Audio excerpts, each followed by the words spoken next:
Good afternoon guys and welcome to another vlog. Welcome to another Airgun Vlogging. Welcome to 5th generation Navi Shop. Quick review lang tayo upon request ng ating isa sa ating subscriber, si Sir Jacob. Sir, maraming salamat sa patuloy na suporta sa panonood ng aming video. So nag-request si Sir na i-review ang Colt Defender. Tapos ititest daw sa bote. So actually sir, ito na test namin before sa lata ng sardinas. Talagang tumagos yung bala nito. So dahil subscriber ka namin sir, dahil ikaw ay patuloy na sumusuporta at nanonood sa aming video, so pagbibigyan ka namin sa inyong request. Meron tayo dito 2 bote sir. Yan ang ating target mamaya. Okay, so balik tayo dito sa unit. Ito po ay isa sa mga best seller talaga, Colt Defender. It's a non-blowback pistol pero pagdating sa performance and power talagang solid siya. So this is airgun pistol. Ano siya? Kaya makikita nyo po Colt, talaga yung box niya na nakalagay Colt.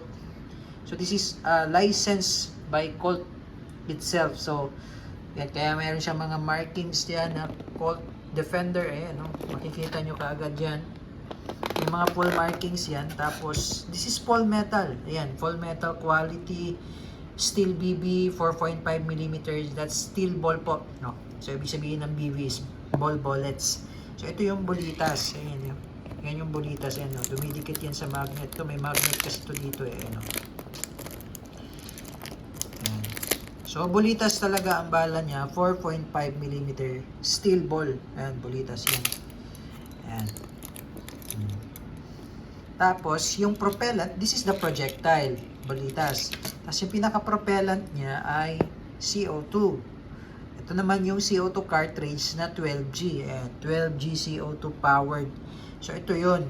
Ito yung pinaka-propellant niya. Ito yung hangin. Itong isang cartridge na to, good for 60 shots to bago maubos. Pwede mo rin i-stock sa unit just in case na if ever na i-ready mo lang siya dun sa unit, punctured na siya, okay lang, i-stock mo siya.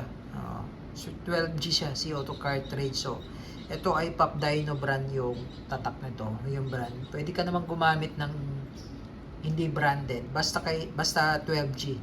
Basta 12G, okay yun. Tapos yung capacity, no, kasi yung Colt Defender kasi ang magazine niya is not external magazine, it's internal magazine. So meron siyang magazine na built-in, mamaya papakita natin. Ang load capacity nun ay 16 rounder. Tapos meron siya itong sinasabi nilang easy load system, mamaya papakita natin yan kung ano yan. Okay, so again, this is the Colt Defender. So this is the model Defender by Colt, and this is Umarex, and Umarex brand. Okay, airgun pistol, yeah, as you can see. Ayan, no? Air gun. So hindi siya airsoft, no? It's an air gun. No, sa mga nagtatanong kasi kung ano yung airsoft, ano yung air gun, magkaiba po 'yun. So this one belongs to a category of an air gun. Ayan, no? Air gun siya. Hindi siya airsoft. Okay? So buksan na natin. Kung ano yung mga kasama dito sa ating unit. Para kay Sir Jacob, sir, yung video na ito ay para sa inyo, for your reference. Maraming salamat ulit sa patuloy na panunood ng aming mga video. So ito po ay operating instruction manual. And so Colt talaga. Diba? And then also comes with, may kasama na rin siya. Ito naman sa maintenance manual naman to, kung paano mo siya i-maintain, kung paano ang pag-maintain ng ating airgun units. Yan. So, bukod sa instruction manual, meron din siyang maintenance. Ayan, o, maintenance manual.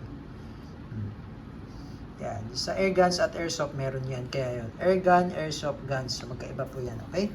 So, ayun. Ito yung Colt Defender. It's a compact pistol lang. Yan, o. Ayan, o. Mga isang dangkal nga lang yan. O, isang dangkal yung slide. So, yung slide niya, ang haba ng slide nasa 6 inches yan. So, ganun lang siya kalaki. Ayan, so makikita nyo dito mismo sa slide pa lang. Ayan, may markings na yan. No? Colt Defender. Licensed trademarks of Colts Manufacturing Company, LLC. Ayan. Ito yung logo ni Colt. Ayan. Ito yung mga classic kasi dati. Ayan yung logo ni Colt. Ayan, oh. Oh. Ayan, ang ganda, oh. Oh. Ayan. So, it's a full metal talaga. Maliit siya pero mabigat. Sa kabila naman, ito naman yung kanyang serial number. Ayan. Tapos yung sight niya, I think it's adjustable. Check natin yung specs, no? Para ma-verify natin. Okay? No. Yung sight niya, naka-fix front and rear. So, ibig sabihin, fixed sight yon. So, kasi may nakikita tayo dito na parang screw. So, akala natin, na-adjust. Yan, no? May screw kasi siya, di ba? Pero dito sa description or sa specs ni Colt Defender, fixed. Ayan, sights niya is fixed front and rear. Ayan. So, ibig sabihin, yung rear sight is fixed. Yung front sight is fixed. Ayan. And it's very accurate naman. Na-testing na natin to before. Accurate siya. Even though it's a compact pistol. Pero accurate siya within, sabihin na natin 5 to 10 meters. Accurate pa rin siya. Ayan. So, it's a non-blowback. Ibig sabihin po, the slide will not reciprocate. No? It's a non-blowback. The slide will not reciprocate. Okay? So, hindi gumagalaw to. So, wala siyang reciprocation. No? Hindi siya nagre-reciprocate. So, unlike dun sa mga blowback na talagang gumagalaw yung slide. Pero, ang advantage nitong non-blowback, mas malakas compared to blowback. So, mas malakas ang non-blowback compared to blowback, no? Mas solid ang performance and power nito compare sa mga blowback. Okay? Nga lang hindi mo siya makakasa, hindi naglalaro kumbaga yung slide hindi gumagalaw back and forth. Kasi nga non-blowback siya. Pero maganda siya. Dahil ang bala niya ay bulitas. For me, no, personally gusto ko rin siya. Bukod dun sa Glock 19 na non-blowback, nagustuhan ko rin to. Sa non-blowback Colt Defender. Ayan. Kasi nga, ang habol ko lang naman dun ay yung power and performance. Ayan. So, ito ang habol ko dito, yung power and performance. So, mas gusto ko siya compare dun sa mga blowback. Ayan. Tapos, pangalawa, wala siyang masyadong maintenance kasi nga non-blowback. Oo, langis-langis lang to, okay na. Kasi nga wala ngang hindi ka na maglalangis sa slide, tapos walang masyadong wear and tear kasi nga non-blowback. Ayan. So ito pala, yung kanya mechanism, yung kaninang easy load system niya nakalagay dyan. Ito yun. So instead na ito yung mag-release, ito yung sa release nitong slide. Yan. So pag pinindot mo to, yan, i-release yung slide. Dito ka maglo-load ngayon ng CO2. And loading. Loading yan ng CO2. Mamaya ilagay natin. Tapos, sa kabila naman, ito yung ito yung sinasabi ko kanina na internal magazine. So, wala siyang external magazine na nare-release mo, no? Ito yung magazine niya. Dito ka maglo-load ng bala. Ayan. So, this is 16 rounder ang capacity niyan. Ayan. Tapos, ito naman yung safety niya. Ayan. So, nakikita nyo ngayon, naka-activate siya sa naka-activate siya sa fire. Kasi red siya eh. Nakikita nyo, red. That's fire. Ngayon, pag si-safe mo yan, white. O, safe yan. Safe. Tapos, ito naman yung fire. Then, kagandahan niya, meron siyang meron siyang Picatinny rail for flashlight accessories. O, so, sa mga mahilig maganda to pang daga actually. Oo, sa gabi, doon lumalabas yung mga dagang gala. Lagay ka lang dyan ng flashlight, okay na yan. Tapos yung sight naman niya, maganda naman, kitang-kita naman. Okay, so ngayon maglo-load tayo ng CO2 at bala. Para makita nyo rin Sir Jacob kung paano niluludan ng CO2 at pati bala. Tapos mamaya, iti-test natin siya dyan. Okay, so load tayo ng CO2. So ito po, bago ko po yan lalagyan ng CO2 or kakabitan ng CO2, pinapatakan ko to ng oil. To para malubricate lang yung valve. Kasi meron yan o-ring dyan eh. So, ito naman, may kasama na siyang live-ring silicone oil. Matagal mo rin magagamit to kasi konting patak lang naman yan.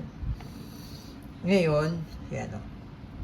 So, take note, wala pang puncture yan. Pag nilagay ko na siya dyan at hinigpitan ko, mabubutas na yan. CO2 na yan. Ayan. Ayan. So, higpitan natin. Yun. Then, tamang higpit. Medyo mabilis lang yung dapat yung pag-ikot. Tapos, tamang higpit lang. Tapos dito naman sa kabilang side tayo maglo-load ng bala. Yung spring niya, pwede yung isagad dun sa dulo sa may stopper niya. May stopper kasi siya dito sa dulo. Ayan, tapos maglo-load tayo ng bulitas po, no? 4.5 mm steel ball.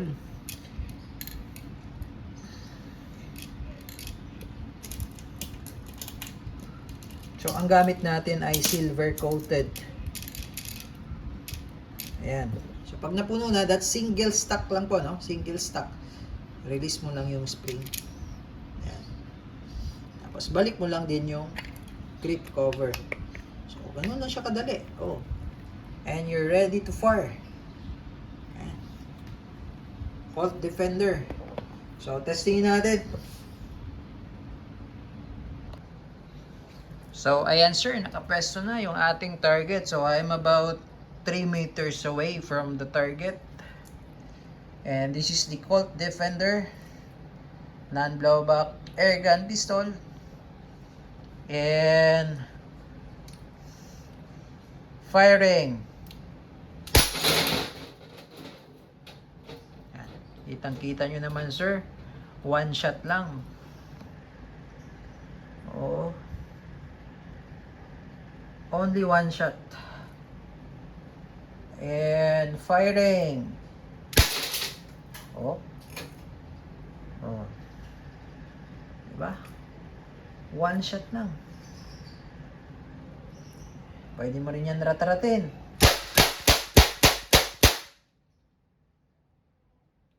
Sarap, diba?